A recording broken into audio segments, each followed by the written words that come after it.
everyone, and welcome to part 2 of my top 91 Mario Galaxies list. I'm sure you may be wondering, based on this background, Waluigi, are you back home now because your college sent everyone home because of COVID? Well, not quite, I'm just visiting, but with the way things are going, who knows what will happen. Anyway, we're going over number 70 through 51 today, so we're going to start to get into some real solid galaxies. If you haven't checked out part 1 of this series, please go ahead and do that. Well, without further ado, let's get started. At number 70, we have Boss Blitz Galaxy. Boy, was this one of the hardest galaxies for me in Galaxy 2, especially because I beat all of this game before I beat all of the original game, except for Grand Finale Galaxy, of course. Bouldergeist and his giant hands of doom were a pain for me, and so was getting the final hit on Fiery Dino Piranha. I mean, that dude just runs around at a million miles per hour. But I respect the challenge that this level gave me, even if the level itself wasn't very original at all. I mean, they're just copying 5 bosses from the original game. Oh, and the Prankster Comet was relatively easy, considering a 5-minute speedrun doesn't really change things from the original level too much. The only pressure is from getting that last hit on Mr. Fiery Dino Piranha. At number 69, we have Drip Drop Galaxy. You know what's not nice? A giant eel outbreak, as the mission title suggests. But fortunately for Mario, we have the gift known as Koopa Shells. Mario can throw green shells if he feels he's got good aim, or the more accurate red shells, just like in Mario Kart. This is a relatively simple mission, as all you really do is throw shells at the eels to get the star, and the only thing that really gets in your way are those torpedo Teds colliding with you. But I appreciate the underwater atmosphere and how holding the shell makes swimming controls feel better. At number 68, we have BIGMOUTH Galaxy. So here's a galaxy that's similar to Drip Drop in that it's a simple water-themed mission. Collect 5 star pieces will lead you to a launch star, which leads you to a gold shell, which leads you to breaking open a treasure chest, which leads you to the star. So while it's called BIGMOUTH, there is no intimidating fights against giant sea creatures.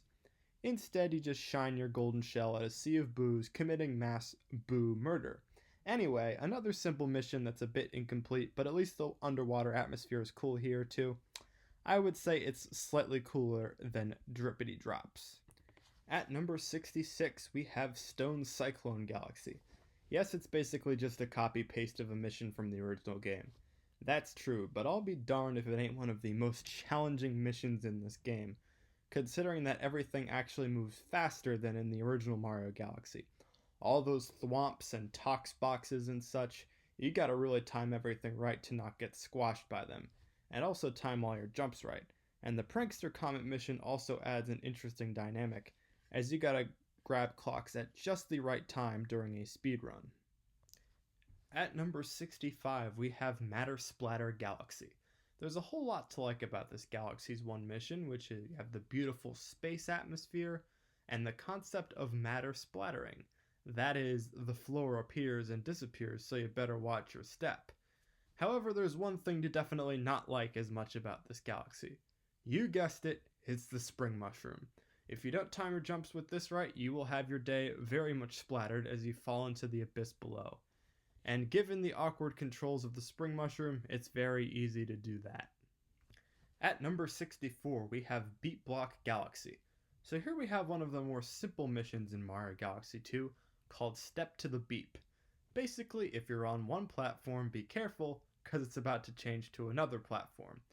The mission is fun, but it's pretty short and simple.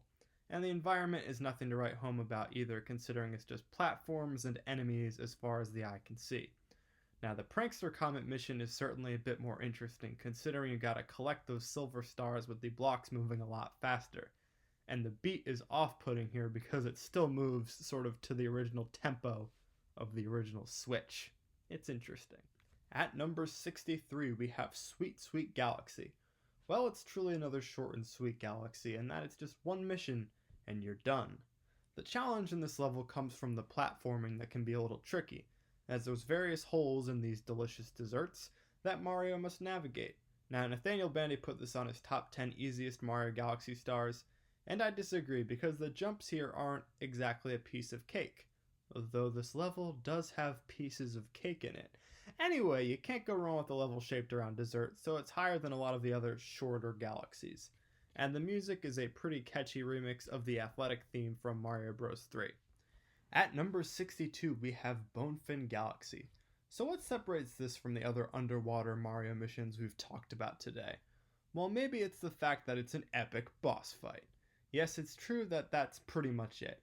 And yes, it's true that I've docked other levels for being pretty much just a boss fight. However, this boss fight is more epic than the ones I've talked about previously. You throw shells at this big fella named Kingfin, rather than just throwing shells at individual sea creatures like in Drip Drop Galaxy. The fighting music is more intense than it often is in the Bowser/Bowser Jr. fights, which I also appreciate. At number 61, we have Upside Dizzy Galaxy. This level is notable for its changes in gravity, which can make platforming quite fun and interesting. Everything is kinda in a 2D space instead of a 3D space, but I feel like it works for this sort of level. The music is kinda elevator music-ish, unfortunately. That is until you get to the section where the beat block music is playing. But the real unfortunate thing about this level is when you're given just 20 seconds to burn all these boxes. Now this gear mode challenge isn't nearly as infuriating as the Bob-omb one in the original game. But still, gear mode, why you gotta be so demanding? At number 60, we have Right Side Down Galaxy. So this level is very similar to Upside Dizzy's, same sort of fun gravity-related platforming, and the same unfortunate boring elevator music. However, this mission doesn't have as annoying a burning challenge. You still have to be a Great Crate Incinerator, as the mission title suggests, but not nearly as much as in Upside Dizzy. At number 59, we have Bowser Jr.'s Airship Armada. While this is the least lame out of all the Bowser Jr. stars in the original Mario Galaxy game, it's still a little lacking. At least it doesn't just practically start with the boss fight though. There's some stuff leading up to it, like launching out of cannons and encountering some Wiggler homies. But then you get to the boss fight against Bowser Jr. and it's not that hard.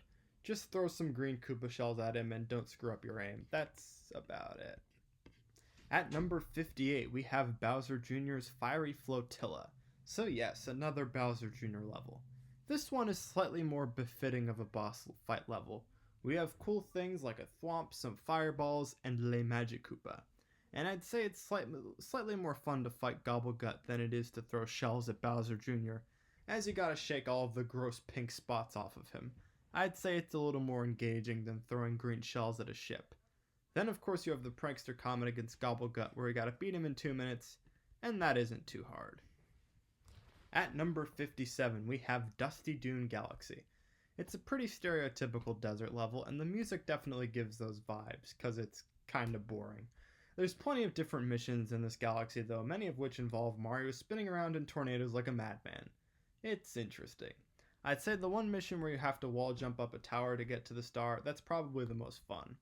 But the one where you have to get 100 purple coins all without making a mistake, well, you've already heard me rant about that one in the top 11 hardest stars list. It really was a pain for moi. Change in haircut and environment. At number 56, we have Sand Spiral Galaxy. Oh, another desert level, of sorts. Now, some might have this level a little lower, but hey, who doesn't love freedom of choice? That's what this galaxy gives us. You get to choose a favorite snack, that is, choosing between the bee mushroom and the boo mushroom. I've mentioned that I like the bee mushroom here better because with all the shining lights in this level, it's not exactly fun to be a boo. And you also gotta deal with a crazy female boo, so I mean, there's that too. I sacrificed some of the mobility by being the bee. Oh, and ramming into all those spikes with the rainbow star, that is pretty cool as well. At number 55, we have Rolling Coaster Galaxy. So we've discussed all of the rolling levels, except for this one. And why is this one the highest? Well, a lot of it has to do with the fact that it's Rainbow Road. I only wish the music theme here would have been some Rainbow Road mashup, but I can't complain too much. They have the slide theme, which is a nice break from the traditional rolling theme in the other 3 rolling galaxies. The regular mission is a solid challenge that may take a few tries, whereas the purple coin challenge, now that's difficult, and the margin for error is paper thin. You can only miss 10 coins while rolling uncontrollably on this ball. It's not the easiest thing. At number 54, we have Sweet Mystery Galaxy. You know what's interesting about this galaxy's main mission is how quickly you can get the first checkpoint. I swear it takes like a little more than 20 seconds. But anyway, this is a sweet little mission here. Nothing to write home about, but not much to complain about either. You can't really go wrong with being the homie Yoshi, even if the light bulb pepper isn't as fun as, say, the dash pepper.